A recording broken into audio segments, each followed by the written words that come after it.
Iranian drone ആക്രമണത്തെ തുടർന്ന് Kuwait വിമാനത്താവളത്തിലെ ഇന്ധന ടാങ്കിനുണ്ടായ തീ പൂർണ്ണമായും അണച്ചു.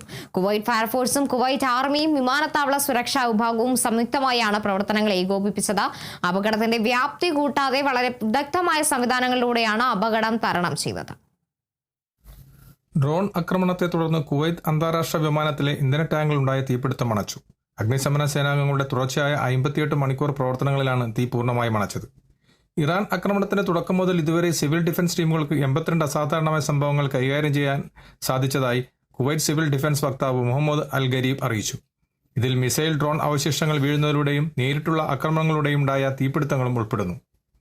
പൊതുജന സുരക്ഷ ഉറപ്പാക്കുന്നതിനും അടിസ്ഥാന സൗകര്യങ്ങൾ സംരക്ഷിക്കുന്നതിനും അടിയന്തര പ്രതികരണ യൂണിറ്റുകൾ അതീവ ജാഗ്രതയിലാണ്. സംഭവങ്ങളോട് വേഗത്തിൽ പ്രതികരിക്കുന്നത് തുടരുമെന്നും ഉദ്യോഗസ്ഥൻ വ്യക്തമാക്കി. വിമാനത്താവളത്തിലെ ഇന്ധന സംഭരണ ടാങ്കുകളിലുണ്ടായ തീ അണയ്ക്കുന്നതിൽ കുവൈറ്റ് ആർമി അഗ്നിശമന സേനയെ പിന്തുണച്ചതായി മന്ത്രാലയത്തിന്റെ ഔദ്യോഗിക വക്താവ് കേണൽ സ്റ്റാഫ് സൗദ് അൽ അത്വാൻ സ്ഥിരീകരിച്ചു.